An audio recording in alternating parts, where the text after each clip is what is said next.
I think we have a problem with the scope, the size, and the power of the federal government in general. You may commence firing now! The modern-day militia movement begins in 1994. By 1995, at the height of their popularity, there are more than 1 million militia members in the United States. Militias consider themselves patriots, who, like America's founding fathers, are willing to fight for the principles on which this country was founded over 200 years ago. Although times have changed, some people feel it's dangerous to let the federal government's power over its citizens steadily increase. Militias believe that the only way to sustain a government of the people, by the people, for the people, is through freedom and self-reliance.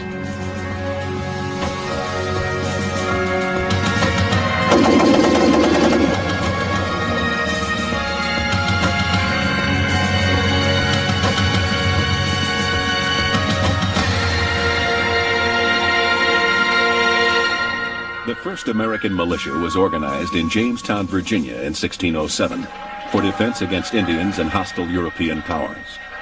Through the years, these militias served as the military force for each colony and were called upon by their governor as needed. The Militia Act of 1792 preserved the colonial tradition of citizen soldiery for primary defense of the nation by stating that white males in each state, ages 18 to 65, must own a musket and ammunition and enroll in the organized militia. The Militia Law of 1903 redesignated the state-organized militias as the National Guard. The 1903 law also officially established the unorganized militia by stating that all able-bodied males between the ages of 18 and 45 who are not serving in the armed forces or the National Guard are members of the unorganized militia in their respective states. These men can be drafted into active service by Congress and presidential proclamation. They can also be called into action by their governor in case of emergency. The definition of militia is simply an armed citizen soldier. And for that reason, it naturally keeps the power of the federal government in check. So that means that you don't trust the federal government so much? I don't think it's an issue of trust. I think they are generally incompetent. They're very big, cumbersome. It's more of an issue of the less government. Much of what we do is aimed at reducing the size and the power and the scope of the federal government. As the founders intended, very little power was going to be in the hands of the federal government. More power would have been in the hands of the states and the individual. And that trend is exactly opposite. Once again, our agenda is personal freedom and individual liberty. That's all we're about. Missouri 51st considers itself a constitutional militia. My definition of a constitutional militia is a militia that's main goal is to one, be familiar with the Constitution of the United States, the Bill of Rights, the preamble, what our founding fathers had in mind for this country. A lot of people now say that the Constitution that we have today is outdated. It needs to be rewritten. We do not believe this. Our Constitution made us where we're number one in the world. We're still number one in the world, but I see that we're backsliding.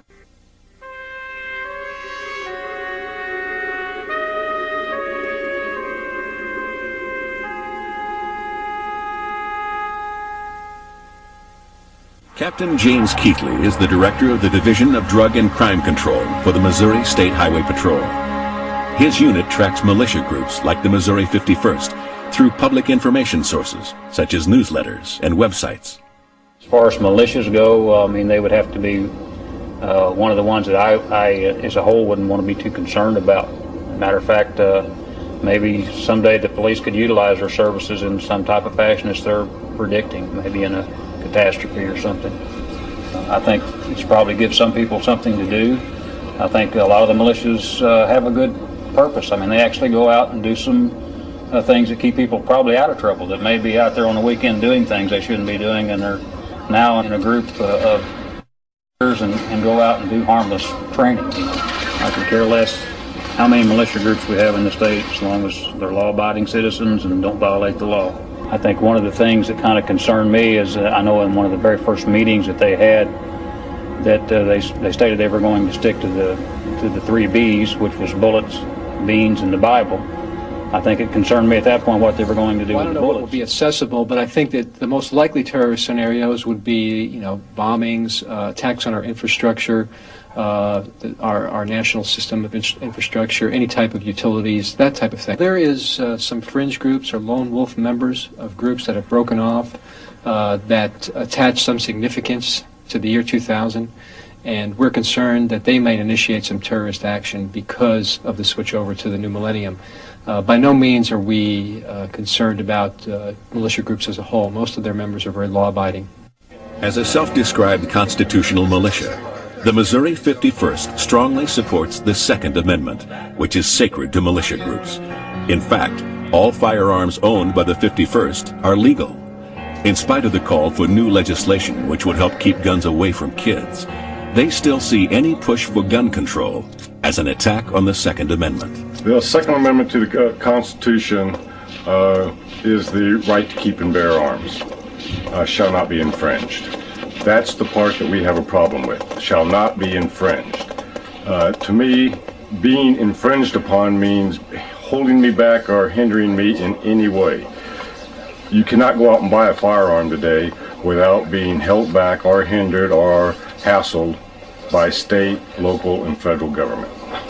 Go to the library and get the U.S. Justice Department Crime Statistic Report and look up what percentage of crime in America is committed by middle-aged, middle-class white guys with AK-47s. And what you would find is we are not a criminal threat in America at all. All of the gun laws made in the past 10 years are directly aimed at disarming the middle class. That's what they intend to do.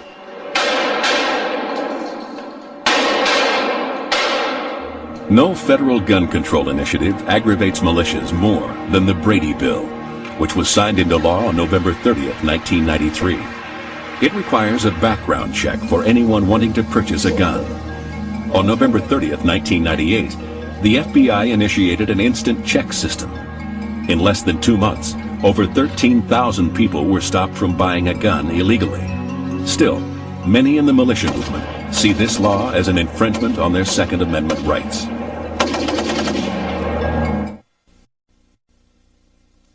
Militias are notorious for their military-style training, as well as stockpiling weapons, food, and other survivalist supplies.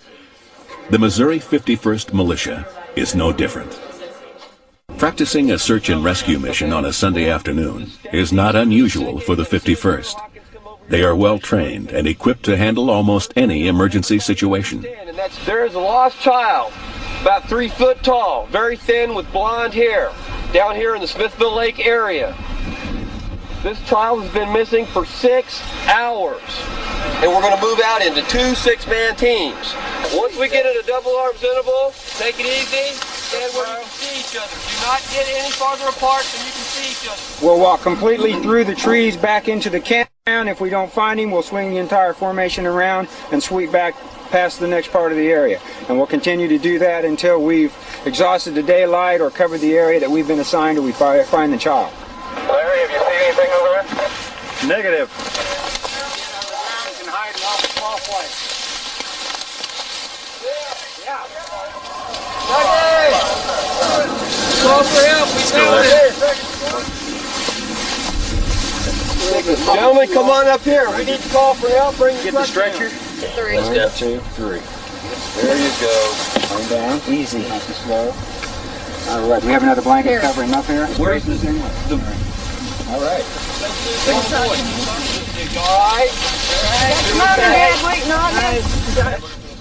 If we can get the Sheriff's Department to call us on an emergency like this is exactly what we're trying to prepare for.